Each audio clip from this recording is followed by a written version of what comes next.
G'day team, Punt Road here, back with another video. This time it's the long form of the short form of the Rusted Pieces home video review.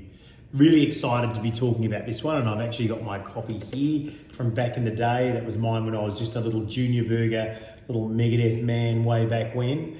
And I picked this up from the local record store, and I gotta say, I was pretty pumped. You didn't get a lot of Megadeth videos on the TV, so to have this in my possession was a very special moment for me. It comes with some fantastic artwork. You can see Vic Rattlehead, and he's holding up a stylized earth standing on a hill of skulls. They always went fairly dramatic, the Megadeth art there, and Ed Repka, another one of his classics, I'm pretty sure. So why did they do this? Well, for exactly the reason that I've just described. There wasn't a lot of Megadeth videos on TV at that stage, but secondly to that, some of the videos had censorship or even not being played in certain countries. So once I go through the track list, you'll find out more. Now, this was something that would hurt Megadeth later on with songs like A Tool of Bond, as they said that was about suicide. So similar sort of thing. So what do we have in this video? Well, the first thing is, let's think about the time. So it was produced and released in 1991. So it was 1 year after Rust in Peace. And as you can see on the back, there's a very famous Rust in Peace era lineup photo.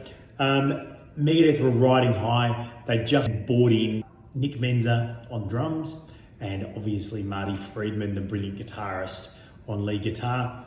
And that had re-injected life, level of skill that I don't think from a technical point of view they hadn't had before, taking nothing away from the other two. But these guys were probably more in that classical metal, technically virtuoso style of players.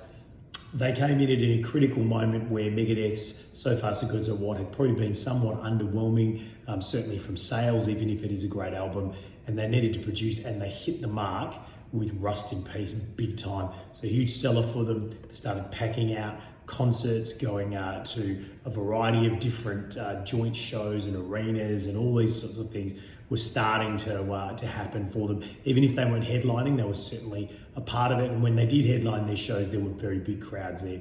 So the team now was united in the classic Rust in Peace lineup.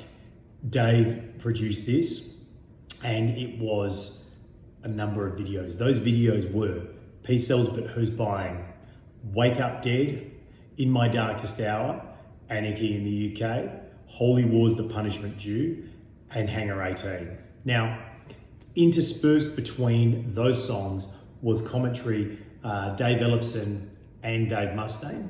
More Dave Mustaine, obviously, the mouth, than it was David Ellefson. Both had their moments that were in there.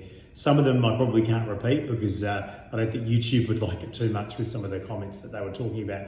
But let's just say there was a bit of snark and snarl there. So just going through each track. So Peace Sells But Who's Buying, or the song, the classic song off that, sorry, Peace Sells, we all know that video clip. It's got all the flags, it's got the headbanger in there towards the end, and then it's obviously got all the political, the warfare, the religious elements in there. And Dave talks about people in the Middle East, not only with this song, but with Holy Wars. He talks about all those sort of different factions that have caused these problems. He also discusses, and I've never been able to find a photo of this or a picture, but he talks about an artist who had a sculpture which was called Peace Sells But Who's Buying, and it was a giant alien from Aliens with a huge D-I-C-K and pennies stuck all over its body. And he thought that was fantastic, and that was what the inspiration for Peace Sells What Who's Buying, and then the song Peace Sells. Wake Up Dead, another classic video that was probably one of the more played ones. That is a video with, it has the giant cage. The cage rips down to reveal the various band members behind it. The fans are clambering over it. That was done supposedly in an airplane hangar, they describe. There was beer bottles left all over the runway, all sorts of crazy things that were happening on a typical Megadeth shoot. And it really was iconic for its time. It was an early thrash metal video, and they did it very well, and it gave great success to Megadeth back in the 80s. and that's on this video here. In My Darkest Hour was the one that they talked about not being overly played on things like MTV and being banned on certain stations. I think MTV may have banned it, but certainly a lot of other ones around the world did, because they felt the song was about suicide. Dave laments that fact. It also has the start of that, the introduction, where Dave talks about how he's in Megadeth for, David Ellison in there for attitude, integrity. Dave Mustaine says he's not just in there for the dollar sign. He's smoking away. He's got his blue Jackson V. There's a very funny moment in the video to In My Darkest Hour where towards the end someone stage dives and then someone else comes in after them and they literally stomp on them with these huge military boots. And if that guy didn't have a ruptured spleen or something, I would have been very surprised. We moved on to Anarchy in the UK, a bit of a maligned Megadeth cover. The video clips are very unusual, intersperses sort of cartoon characters and stuff. Probably not my favourite there, but he does talk about Steve Jones coming in as a living, breathing Sex Pistol to play guitar on that song. And they asked him what he wanted, and he said he wanted, I think it was $800 some suction. And they said, here's $1,000 and go get it yourself. So a classic bit of Mustaine laughter there. Holy War's The Punishment Due. That's another video clip with politics, with war, and also skydiving. They talk about how the band loves skydiving, and that's in there. And that's a fantastic video, one that every Megadeth fan needed to have in their collection. And then finally, Hangar 18, and this is the extended Hangar 18 that was recorded in, from memory, a power station in Van Nuys in California. It involves miniatures. When they're frozen in stasis, they're in the little miniature cryogenic tubes on the back of the truck. It involves a whole bunch of different prosthetic makeup and little caricature Muppet type aliens. And they must have spent a significant amount of money to make that happen. And it does look really of a high quality for its time. It's also the extended version, so you get the part at the start, which is actually Dawn Patrol. Leading into it, you have Vic Rattlehead talking, "Return to hangar and retrieve the bodies." So you've got all those sort of classic things of actually Vic Rattlehead talking, and I don't believe he does that in any other Megadeth video clip, at least that I know of.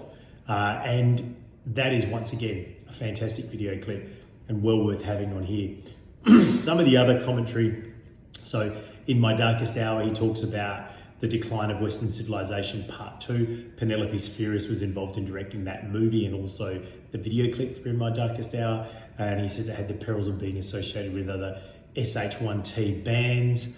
Sorry, I've got to be so censored here, guys, myself. Ironic considering what we're talking about, but YouTube doesn't like it.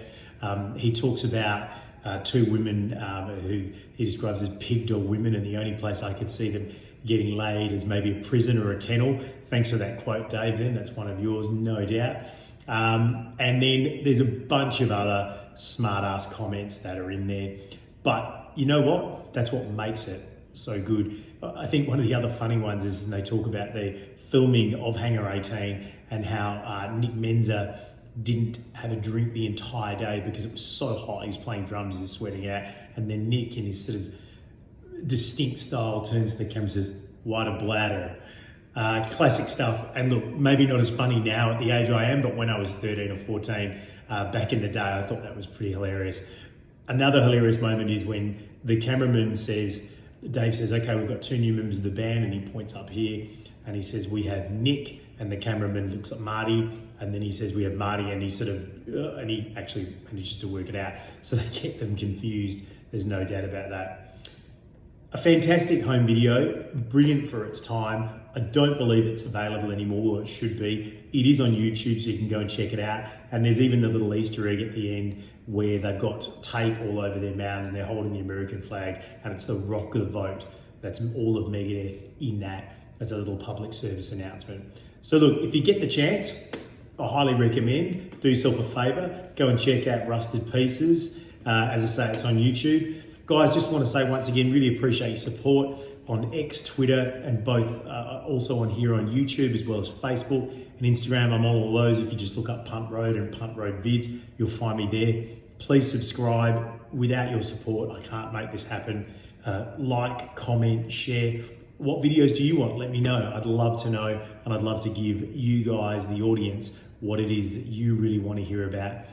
Thanks a lot, everyone, and as I always say, have a ripper, mates.